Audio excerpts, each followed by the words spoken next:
O Jornal da Manhã vai falar agora sobre o resultado de uma pesquisa feita pelo Fantástico da Rede Globo em 5 capitais brasileiras e exibida no programa do último domingo.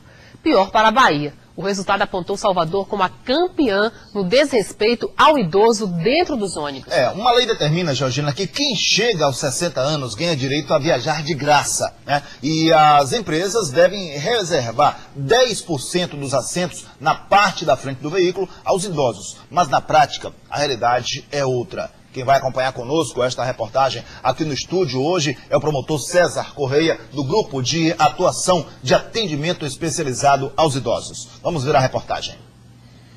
Fomos às ruas para ouvir quem tem mais de 60 anos. Saber deles se tem a vaga no assento assegurada, de verdade, no dia a dia.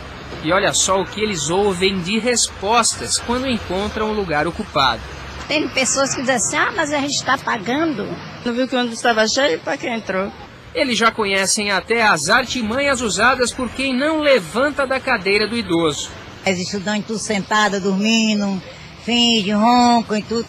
Numa reportagem exibida pelo Fantástico no último domingo, 4 idosos de capitais diferentes fizeram 10 trajetos de ônibus e trem.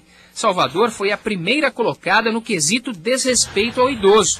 Seu Manuel, de 83 anos, só conseguiu viajar sentado em 4 das 10 tentativas. Não estamos pedindo nada, nós estamos pedindo nosso direito, o direito do idoso. Voltamos às ruas à noite, horário de pico, região do Iguatemi. Alguns idosos viajam sentados, mas têm história para contar. Já viajei de Cotos até na Pituba de pé, ou em pé assim como está esse senhor aí. É mesmo? E um jovem dormindo, fazendo que estava dormindo. Fingia que dormia? Fingia que dormia. Outros se sentem constrangidos em pedir para ver respeitado seu direito. Estão tudo mais sentindo mais cansado que eu. É isso que a senhora acha? Eu tô achando, né? Pelo menos eu não vou tirar ninguém de lugar nenhum. A força, né? Não, de jeito nenhum. A senhora já pediu para alguém sair alguma vez do local? Não, de jeito nenhum, nem vou pedir nunca. Quem ocupa o lugar sempre tem desculpa. Pensou em ceder para algum idoso essa vaga ou não?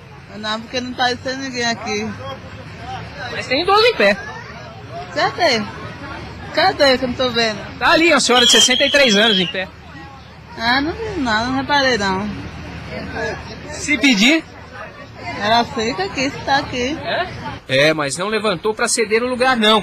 Nesse outro ônibus encontramos seu João, 69 anos, em pé também, e sem coragem de pedir a vaga. Não peço. Por quê?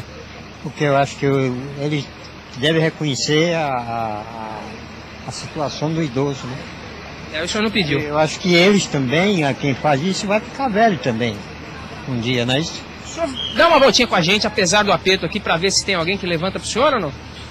Eu tô vendo gente aqui que não chegou aos 60. Sei, deixa eu descer, deixar o lugar para ele. Mas nem bem o rapaz levantou e olha aí, o lugar já ocupado de novo. O senhor não teria que levantar nessa hora? É lei. O pessoal acha que nem responder quer responder. Os motoristas também temem tomar as dores dos idosos. Diz que tá pagando.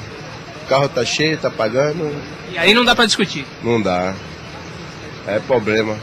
De acordo com o presidente do Sindicato dos Rodoviários, é preciso campanhas educativas. Para conscientizar o usuário de quais são os seus direitos e deveres. Eu tenho certeza que o usuário de sã consciência, o usuário compreensivo, não vai utilizar. Porque desde criança nós sabemos que ao chegar um idoso, um deficiente, uma gestante, o mais jovem tem que ceder o lugar.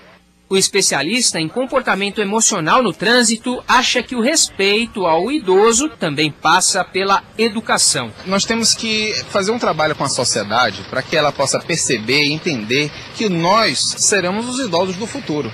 Se a gente não cuidar do trânsito hoje, nós é que seremos os maiores prejudicados, porque o trânsito é o maior meio social que existe. Então nós estaremos interagindo com o trânsito, dependendo do deslocamento, a todo momento da nossa vida. Pois é, então diante do que nós acabamos de ver, como é que fica então a situação do idoso? O que fazer para garantir o direito aos assentos reservados nos ônibus? Existe punição para quem não cumpre a lei? Com a palavra então o promotor César Correia, que assistiu com a gente essa reportagem, ele que é do Grupo de Atendimento Especializado aos Idosos. Bom dia, promotor. Bom dia, Genildo. Bom dia. A questão é de educação mesmo? Sim. Então, é evidente que a questão é de educação. Aliás, é mais do que isso. Não é só educação, mas é também de atuação do próprio Estado. O fenômeno da terceira idade é um fenômeno relativamente novo. Nós só começamos a atingir essa condição de mais de 60 anos, de longevidade, né, a partir de, basicamente, início dos anos 70. Final dos anos 60, início dos anos 70.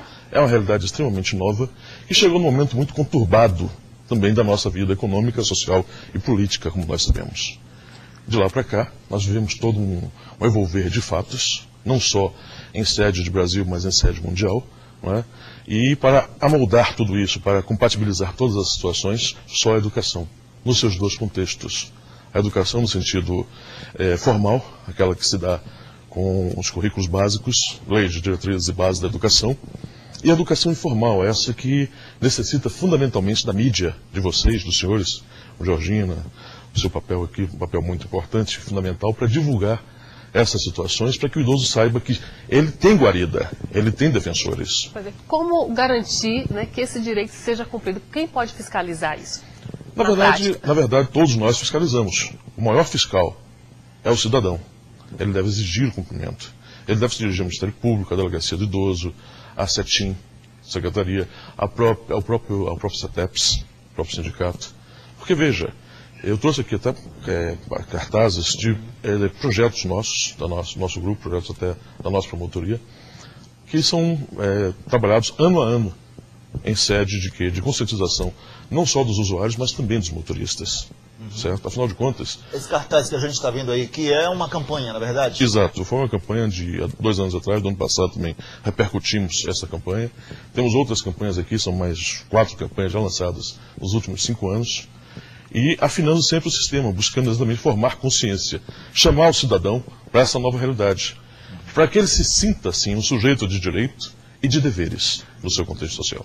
Agora, como o senhor mesmo disse, o próprio idoso pode reivindicar, mas muitas vezes o próprio idoso, pela fragilidade também, né, ele não tem como chegar num ponto, dentro de um ônibus, né, e pedir, ele fica até com vergonha de pedir, constrangido em pedir ao outro passageiro para sair. Nós vimos aí na reportagem, né, um senhor em pé, e ele disse que não ia pedir.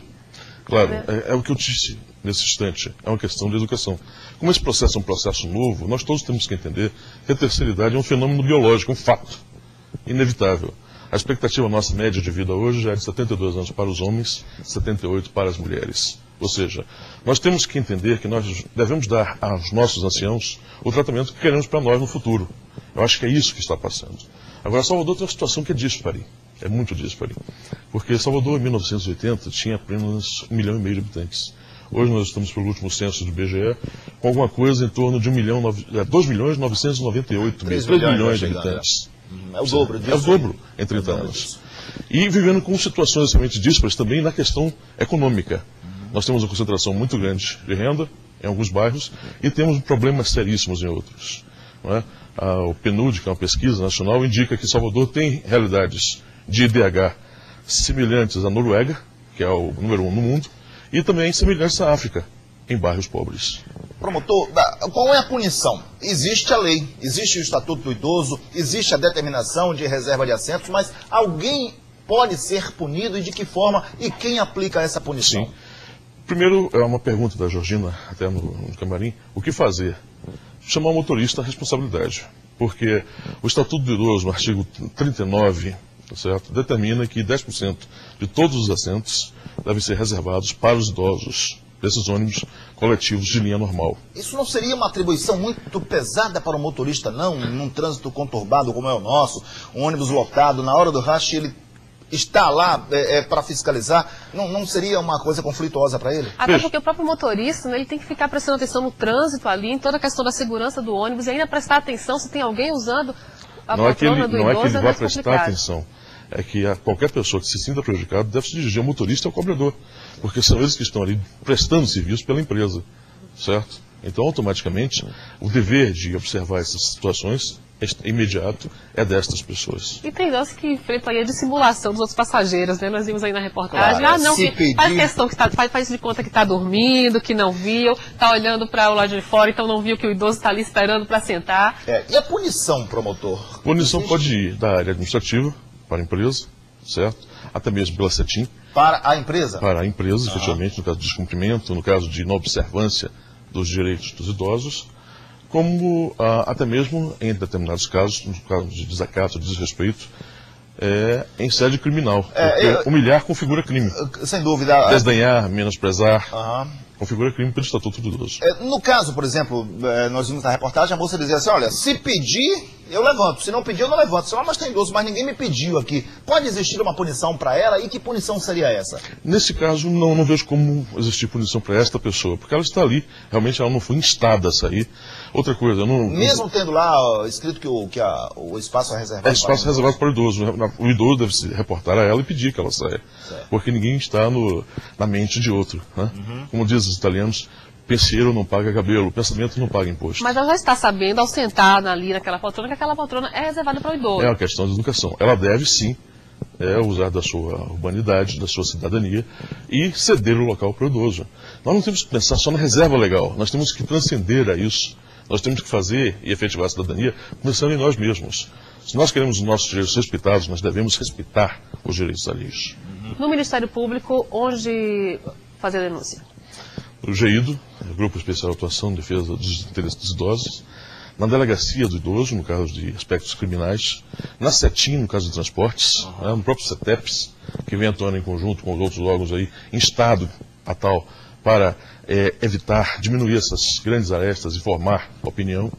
Enfim, todos esses órgãos têm dever de receber denúncias. Ok. Muito obrigado pela sua presença. Pela sua presença aqui ao nosso programa. Obrigado. Bom dia ao senhor, tá ok? Olha, depois do intervalo, destaque para o futebol. O Vitória tem um time quase todo com 2 cartões amarelos, Georgina, mas Ricardo Silva quer os titulares em campo amanhã. Pois é, no Bahia o atacante Mendes aparece como uma grande atração para os próximos jogos, mas ele só deve estrear mesmo nas semifinais. Agora são 7 horas e... 1 minuto. E 1 minuto.